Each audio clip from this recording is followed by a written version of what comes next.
જય સ્વામિનારાયણ મિત્રો. આમ તો હવે તમને બધાને ખબર જ પડી ગઈ હશે કે આપણે આજે વાત કરવી છે ડીઆરસીએસ સબ્જેક્ટની. હવે આગળના લેક્ચરમાં આપણે ડીઆરસીએસ સબ્જેક્ટ ભણવો છે તો એની માટે આપણે કયા કયા ટોપિક્સ કવર કરવાના છે એની વિશે ડિટેલ ચર્ચા કરી હતી. એનો સિલેબસ વિશે વાત કરી હતી, કેવી રીતે સિલેબસ ડિઝાઇન થયો છે એની વિશે વાત કરી હતી. મિત્રો, આજે આપણે સમજવું છે કે આ સેમિસ્ટરમાં આપણે શું ગેઇન કરવાનું છે, તો એના વિશે આપણે ડિટેલ ચર્ચા કરવી છે. પણ તે પહેલાં ડીઆરસીએસ સબ્જેક્ટ એટલે કે ડિઝાઇન રેન્ફોર્સ કોન્ક્રીટ સ્ટ્રક્ચર આ સબ્જેક્ટ છે એ જે તમારે ભણવાનો છે એઝ પર ડિપ્લોમા 6 સેમના સ્ટુડન્ટને આ સબ્જેક્ટ ઓફર કરવામાં આવે છે. આ સબ્જેક્ટ તમારે આ ડી સબ્જેક્ટ અત્યારે તમારે પછી ડિગ્રીમાં ભણવાનો થશે ત્યારે ઘણા જે અત્યારે જે ઓલ્ડ સ્ટુડન્ટ છે એ લોકોને એલિમેન્ટરી સ્ટ્રક્ચરલ ડિઝાઇન આ સબ્જેક્ટ દ્વારા ભણાવવામાં આવતું હતું. Elementary structural design, elements of structure design એને બે રીતે વેચી શકાય, એક તો સ્ટીલ અને બીજું આરસીસી, કે જે એક સેમિસ્ટરમાં તમારે જે ભણવાનો સબ્જેક્ટ ડિગ્રીમાં આવે છે એ જ સબ્જેક્ટ ડિપ્લોમા તમે 5th સેમિસ્ટરમાં ડિઝાઇન ઓફ સ્ટીલ સ્ટ્રક્ચર અને એની પછીના સેમિસ્ટર એટલે કે 6th સેમિસ્ટરમાં અત્યારે તમે લોકો ભણશો design of reinforced concrete structure. મિત્રો, ક્વેશ્ચન થાય કે sir design of reinforced concrete structure પણ ડિઝાઇન મારે કરવી હોય તો સૌથી પહેલાં તો મારે શું ભણવું પડે, તો કે ડિઝાઇનની મેથડ ભણવી પડે. ડિઝાઇન મેથડ કે કઈ મેથડથી સર તમે ડિઝાઇન કરશો. હવે તમને બધાને ખબર છે કે ડિઝાઇન મેથડ એટલે ઓલરેડી તમે સ્ટડી કરીને આવ્યા છો 5th સેમિસ્ટરમાં. તો કઈ કઈ મેથડ હતી, તો પહેલી હતી લિમિટ સ્ટેટ, બીજી કઈ હતી તો કે વર્કિંગ સ્ટેટ, અને લાસ્ટ વન કઈ હતી તો કે અલ્ટિમેટ સ્ટેટ. ઓકે, તો આ 3 મેથડ આપણે ભણવાની હતી. ઓકે, હવે મિત્રો ખાસ એક વસ્તુ વિચારવાનું,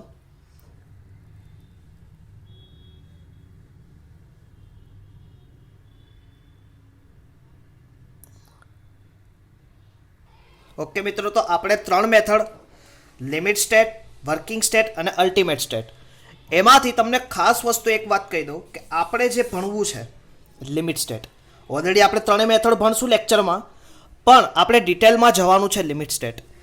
લિમિટ સ્ટેટ કોને કહેવાય, લિમિટ સ્ટેટના ટાઈપ્સ કયા છે, લિમિટ સ્ટેટના પ્રકાર કયા છે. લિમિટ સ્ટેટ 3 વસ્તુ પર ધ્યાન રાખે. તો કે લિમિટ સ્ટેટના પ્રકાર આપણે વાત કરીએ તો લિમિટ સ્ટેટના પ્રકાર તો કે limit state collapse, limit state shear, limit state strengthable. તો કે એમાં અલગ અલગ એના પ્રકાર હોય છે. તો કે આપણે વાત કરીએ તો કે લિમિટ સ્ટેટના પ્રકાર કયા કયા, તો કે limit state of collapse and limit state of serviceability. તો કે લિમિટ સ્ટેટના 2 પ્રકાર આપણે જે ભણવાનું છે એની જ વાત કરું છું.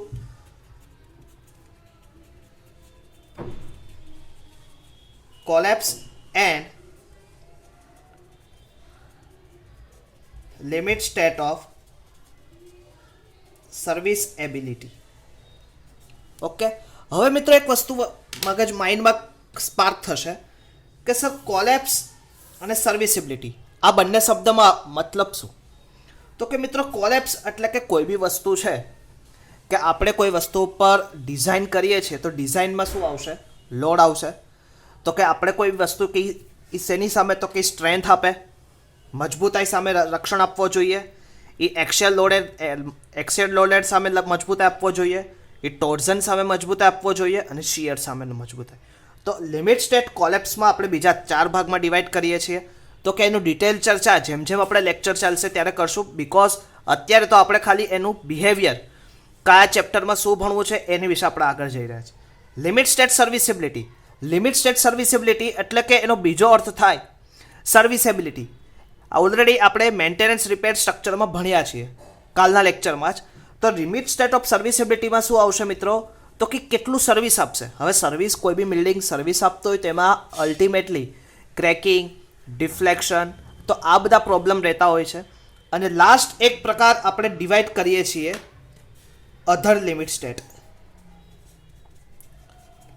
અધર લિમિટ સ્ટેટ. ક્લિયર? તો આપણે આનો અભ્યાસ કરવાનો છે, એઝપ્શન શીખવાના છે. એઝપ્શન કયા આવશે? તો કે ચેપ્ટર નંબર 1માં આપણે ડિઝાઇન મેથડ વિશે વાત કરશું. નેક્સ્ટ ચેપ્ટર એટલે કે આપણે પછીનું જે ચેપ્ટર વિશે વાત કરશું તો કે એ આપણું ચેપ્ટર આવશે બીમ એલિમેન્ટ્સ. બીમ. હવે બીમ ઓલરેડી બીમ એલિમેન્ટ્સ તમે સાંભળ્યું હશે. બીમ કોને કહેવાય? ક્લિયર? તો કે બીમના એલિમેન્ટ્સ શું છે, બીમની બેઝિક ડેફિનેશન શું છે, બીમ કઈ રીતે ડિઝાઇન થાય છે, બીમ ડિઝાઇન કરતી વખતે કયા ક્રાઇટેરિયા ધ્યાન રાખવામાં આવે છે, બીમના ફેલર મોડ્સ કયા છે. ક્લિયર? બેલેન્સ સેક્શન કોને કહેવાય, અંડર એન્ફોર્સમેન્ટ સેક્શન કોને કહેવાય, ઓવર એન્ફોર્સમેન્ટ સેક્શન કોને કહેવાય. એટલે બીમના તમે જુઓ તો તમારા સિલેબસ પ્રમાણે તમારે 2 પ્રકારના બીમ વિશે ડિટેલ અભ્યાસ કરવાનો છે. તો કે એક બીમ છે સિંગલી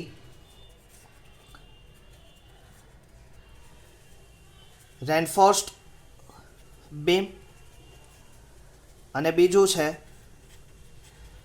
ડબલી રેન્ફોર્સ્ડ બીમ.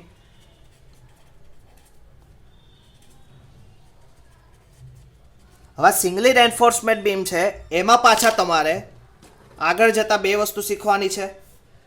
તો કે એનું analysis part,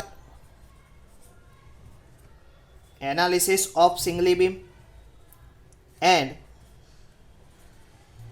design of singly beam.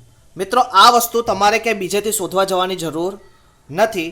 As per IS 456 2001 અથવા તો 2000 વાળો તમે જો કોડ હોય જે યુઝ કરતા હોય તો 2060 લેટેસ્ટ વર્ઝન આવ્યું છે 2060 એપ્લિકેટેડ, તો એમાં બી એ બી તમે યુઝ કરી શકો. તો મૂળ બીમ સેક્શન તમારે 2 રીતના ડિઝાઇન કરવાની, singly reinforcement, doubly reinforcement. Singly રેન્ફોર્સમેન્ટનું analysis of the singly beam and design of singly beam. Same is it is ડબલીમાં પણ તમારે 2 રીતે ડિઝાઇન કરવાનું છે. તો કે analysis part and design part. મિત્રો આ બધા એક્ઝામ્પલ આપણે એક પછી એક કવર કરતા જશું. અને લાસ્ટ બીમમાં હજી પણ એક પ્રકાર તમારે ભણવાનો આવશે, ફ્લેંજ બીમ.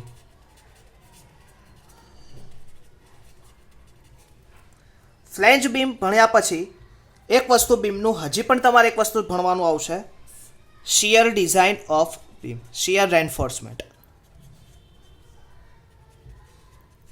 Of beam. તો કે તમે ઘણી વખત બીમને જોયું હશે, બીમની આજુબાજુ એક સ્ટીરઅપ પ્રોવાઈડ કરતા હોય છે. તો કે એની ડિઝાઇન તમારે આ સેમિસ્ટરમાં શીખવાની છે. અને ત્યારબાદ હજી પણ એક પોર્શન આમાં ભણવાનો આવશે, ડેવલપમેન્ટ લેન્થ. Development length. આજે એમ થતું હશે કે સર તમે ખોટો લોડ આપી રહ્યા છો, પણ મિત્રો બહુ જ ઇન્ટરેસ્ટિંગ સબ્જેક્ટ છે. જો તમે ઇન્ટરેસ્ટ સાથે આ સબ્જેક્ટને ભણશો તો મને બેઝિક વિશ્વાસ છે કે તમે એટલીસ્ટ ડિઝાઇન સ્ટેપ તમારા માઇન્ડમાં આવી જશે. ક્લિયર? ફરીથી એક વખત, તો કે પહેલું તમારે સિંગલી રેન્ફોર્સમેન્ટ બીમ ભણવાનું છે. સિંગલી રેન્ફોર્સમેન્ટ બીમનું તમારે એનાલિસિસ પાર્ટ અને ડિઝાઇન પાર્ટ બંને ક્લિયર કરવાનું છે. Doubly reinforcement beam only analysis part as well as design part. Flange બીમના તમારે 2 પ્રકાર ભણવાના. તમારા સિલેબસમાં ઓલરેડી એક પ્રકાર છે, પણ 2 પ્રકારે થાય. એક આવે એલ ફ્લેંજ બીમ અને બીજી આવે ટી ફ્લેંજ બીમ. ફ્લેંજ કોને કહેવાય, વેબ કોને કહેવાય, તમને ઓલરેડી તમને એક વખત સમજાવી દઉં. તો કે પોર્શન આવી રીતે હોય તો આ જે પોર્શન છે, જે ઉપરનો તમને પોર્શન દેખાય છે એને કહેવાય ફ્લેંજ પોર્શન, અને જે વર્ટિકલી પોર્શન છે એને પોર્શન કહેવાય ટોય પોર્શન. ક્લિયર? તો મિત્રો આપણે ફ્લેંજ પોર્શનની ડિઝાઇન કરતા શીખવાનું છે. કયા? ફ્લેંજ બીમમાં. Development length. હવે ઘણી વખત તમે જોયું હશે, ઘણી વખત તમે ધાબા પછી તમે જોયું સ્ટીલના સળિયા થોડાક લાંબા ખેંચાયેલા હોય છે બહારની સાઈડ. એ કેમ ખેંચાયેલા હોય છે, એનું શું રીઝન છે, એનું આપણે ડેવલપમેન્ટ લેન્થમાં અભ્યાસ કરશું. કેટલી બીમની હોય તો બીમને પછી એક 45 ડિગ્રીએ એને શું કરવામાં આવે, વાળવામાં આવે. તો કે કેટલું વાળવામાં આવે, કેટલા એક્સ્ટ્રા બાર ડેવલપમેન્ટ લેન્થ લેવામાં આવે, તો એ શેની માટે કે બોન્ડિંગ સ્ટ્રેન્થ માટે. તો કે તમે લોકો સ્ટીલ અને કોન્ક્રીટનું બોન્ડિંગ થાય છે તો કે બોન્ડિંગમાં શું મતલબ તો કે બોન્ડિંગ મજબૂત થાય એની માટે આપણે ડેવલપમેન્ટ લેન્થની ડિઝાઇન કરીએ છીએ. ત્યારબાદ આવશે shear reinforcement beam. Shear reinforcement બીમમાં તમને હમણાં જ મેં કીધું આપણે શું ડિઝાઇન કરશું શિયર રેન્ફોર્સમેન્ટ બીમમાં. તો કે શિયર રેન્ફોર્સમેન્ટ બીમમાં આપણે એની સ્ટીરઅપની ડિઝાઇન કરશું. તો કે એની માટે ટાઉવી શબ્દને સાંભળવા મળશે. તો કે ટાઉવી શબ્દ એટલે કે શિયર ફોર્સ, ટાઉસી એટલે કે ડિઝાઇન શિયર ફોર્સ. એના ઉપરથી આપણને ખબર પડશે કે બીમમાં તમારે સ્ટીરઅપ્સ પ્રોવાઈડ કરવાની જરૂર છે કે નહીં. જો ટાઉવી વધારે હોય તો પ્રોવાઈડ કરવું પડશે, પણ ટાઉસી કરતાં ટાઉવી ઓછું હોય ને ટાઉસી તમારું વધારે હોય તો કોઈ ડિઝાઇન કરવાની જરૂર નથી. પણ એના ફંડામેન્ટલ શું છે એ જે તે વખતે આપણે ભણશું ત્યારે હું તમને શીખવાડીશ. તો આજે પહેલાં 2 ચેપ્ટરની વિશે વાત કરી, તો કે design method and beam. Clear. Next chapter તમારું આવશે, નેક્સ્ટ પોર્શન એટલે કે સ્લેબ પોર્શન. ખૂબ જ અગત્યનો પોર્શન અને ખૂબ જ ગમતું ચેપ્ટર છોકરાઓને. સ્લેબ. હવે સ્લેબ તમે બધાએ જોયું હશે, પણ એટલું આપણે સમજીએ એટલું સરળ સ્લેબ નથી. સ્લેબ આમ તો જોવા જઈએ તો તમારા લેવલે આમ તો સ્લેબ ઘણી બધી પ્રકારના હોય. તો હું તમને લખાવું એનું list.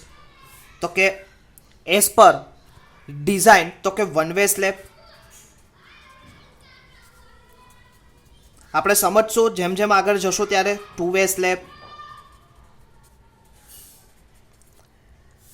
Continuous slab,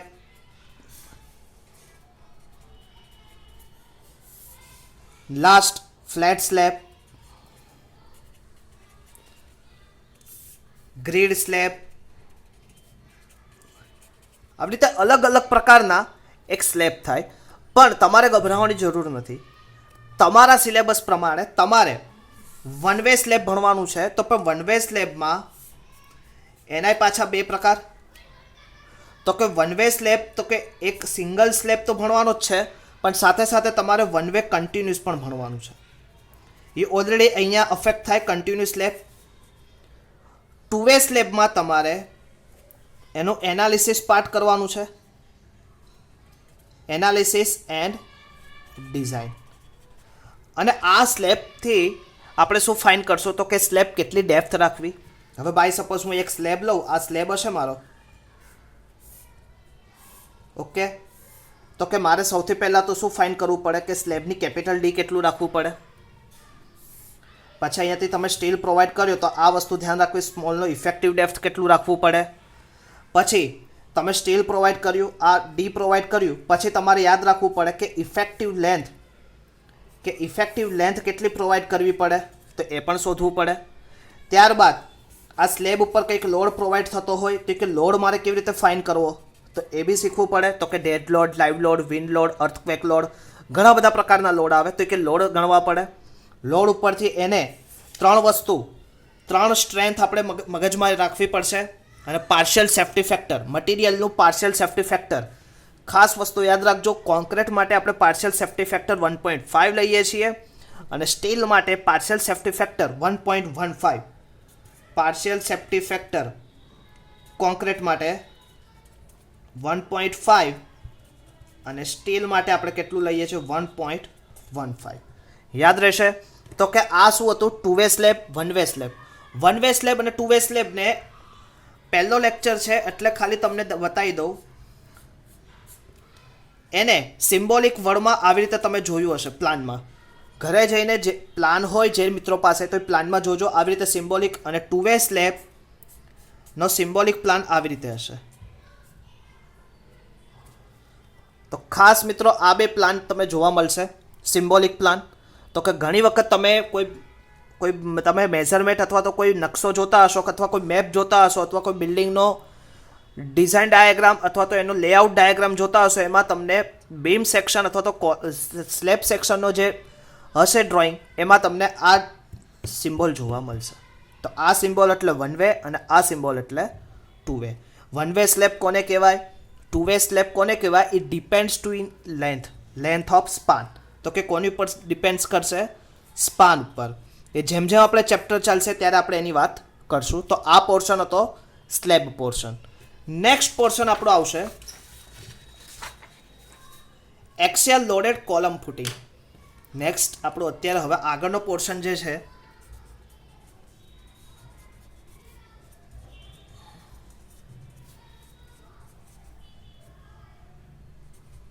axial loaded column. Column એટલે હવે તમને બધાને ખબર છે એને એક્સિયલી લોડેડ કેમ કહેવાય. તો કે આ વસ્તુ છે, આ કોલમ છે, તો કે કોલમ ઉપર લોડ કેવી રીતે આવશે? Along the axis. અને આ લોડ અહીંયા ટ્રાન્સફર થશે એટલે અલ્ટિમેટલી આની ઉપર શું થશે? એક તો નીચેથી સોઇલનું આવશે અને ઉપરથી તો કે કમ્પ્રેસિવ.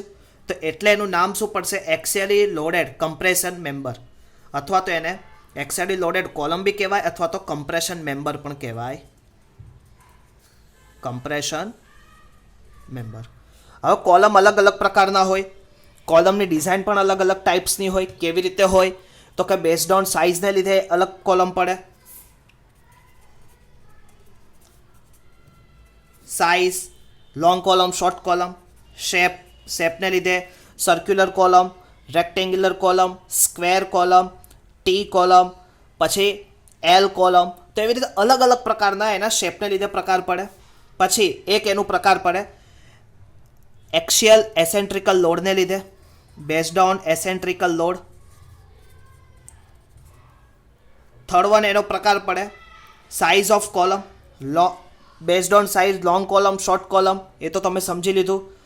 Shape, એસેન્ટ્રિકલ load. એસેન્ટ્રિકલ લોડમાં પાછું, એસેન્ટ્રિકલ લોડ એટલે શું તમને ઓલરેડી ખબર છે કે આ એક્સિયલ ઉપર લોડ છે, અહીંયાથી કંઈક દૂર અંશે એક લોડ બીજો આપતો હોય. તો આ જે લોડ હોય એને શું કહેવાય? એસેન્ટ્રિકલ લોડ. અને આ જે ડિસ્ટન્સ હોય એને શું કહેવાય? એસેન્ટ્રિસિટી. તમે ઓલરેડી સેમિસ્ટર 4માં અભ્યાસ કરીને આવ્યા છો, ત્યારે અભ્યાસ કરેલો હશે. ક્લિયર? તો આ બધા કોલમો વિશે આપણે વાત કરવાની છે. જુદા જુદા બીજા ઘણા બધા ટાઈપ્સના કોલમ હોય, એની વિશે પણ વાત કરશું. પણ main based on size, shape and eccentrical loading કન્ડિશનને લીધે એનું સૌથી વધારે પ્રભુત્વ રહેલું છે. તો કે એમાં આપણે શું અભ્યાસ કરશું? Axial loaded column. જેવું આપણે કોલમ પૂરું થાય એટલે આપણે બીજું ચેપ્ટર આવશે ફૂટિંગ. ફૂટિંગ તમારા સિલેબસમાં તમે ફૂટિંગ તો ઘણા બધા ભણી ગયા. સેલો ફૂટિંગ, ડીપ ફૂટિંગ. સેલો ફૂટિંગમાં આપણે strap footing, rough footing, combined footing, ઘણા બધા આપણે અભ્યાસ કર્યો તો ગ્રીલેજ ફાઉન્ડેશન અને પાઇલ ફૂટિંગ. પણ તમારા સિલેબસમાં ફૂટિંગ એમાંથી આપણે ખાલી એક જ ફૂટિંગનો અભ્યાસ કરવાનો છે, આઇસોલેટેડ કોલમ ફૂટિંગ. હવે આઇસોલેટેડ કોલમ ફૂટિંગમાં પાછા બે પ્રકાર હતા, pad footing and slope footing. Clear મિત્રો? તો આ સાથે DRCS સબ્જેક્ટ ખૂબ જ ઇન્ટરેસ્ટિંગ સબ્જેક્ટ છે અને ખૂબ જ જો ઇન્ટરેસ્ટથી આપણે ભણશું તો આપણને બે ઝીઝક સારા માર્ક્સ પણ ખેંચી શકશું, એઝ વેલ એઝ આપણે નોલેજ પણ ગેઇન કરી શકશું. તો મિત્રો નેક્સ્ટ આજનો લેક્ચર એટલે કે આમ તો હજી પણ આજે આપણે થોડુંક ડિટેલ તો અભ્યાસ કર્યો કે આપણે શું ભણવાનું છે એનો આપણને ખ્યાલ આવે. નેક્સ્ટ લેક્ચરમાં આપણે સ્ટાર્ટ કરશું લિમિટ સ્ટેટ મેથડ વિશે ડિટેલમાં અભ્યાસ કરશું. કયા કયા પ્રકારની સ્ટ્રેન્થ આવે, કેરેક્ટરિસ્ટિક સ્ટ્રેન્થ કોને કહેવાય, ડિઝાઇન સ્ટ્રેન્થ કોને કહેવાય, પાર્શિયલ સેફ્ટી ફેક્ટર શું કહેવાય, એનો આપણે ડિટેલતઃ અભ્યાસ કરશું. તો નેક્સ્ટ લેક્ચરમાં ફરીથી મળશું મિત્રો. ત્યાં સુધી જય સ્વામિનારાયણ.